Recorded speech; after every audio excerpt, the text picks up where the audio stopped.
to let the water systems and food systems and planetary climate systems get destroyed. That is the stupidity which rules us today. So our challenge really is against stupidity. Finish the water, you'll find a substitute. Finish the food, you'll find a substitute. But are there substitutes for the real things that make life work? No. The food that they say they'll find a substitute is fake food that is doing huge amounts of damage to our health. And in water anyway they can't create it, they can steal it.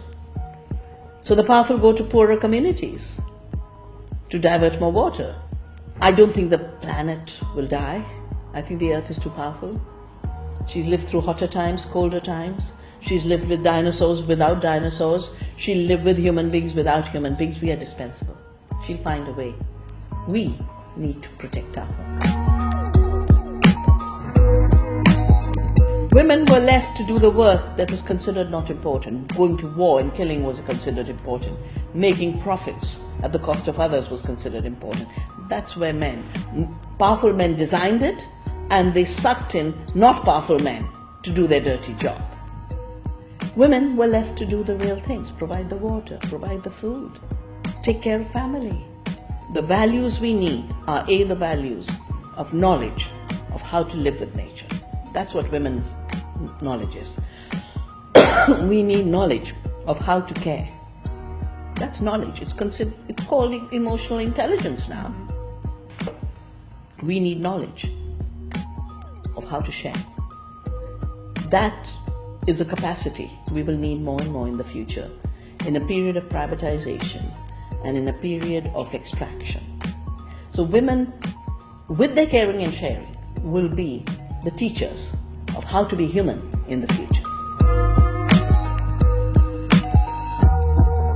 We are living the final stages of a very deceitful system that has made everything that is very costly for the planet, costly for the producer, look cheap for the consumer. So very high cost production with GMOs and patents and royalties and fossil fuel is made to look like cheap food. Very costly production that kills the girls in Bangladesh in slave factories is made to look like cheap clothing. This is a fake cheap. In this period of the end of the world, how do we sow the seeds of a possible world?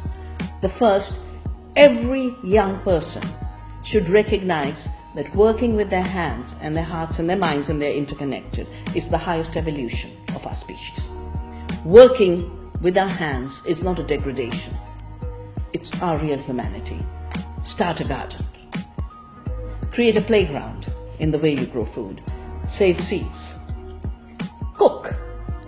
It was treated as a backward activity that your mother cooked and was treated as not work. But she is the reason you are sustained.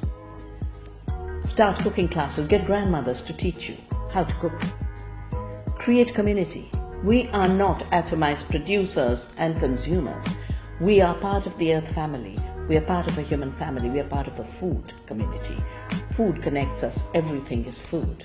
And finally, never be afraid of deceitful, dishonest, brutal power. That is true freedom.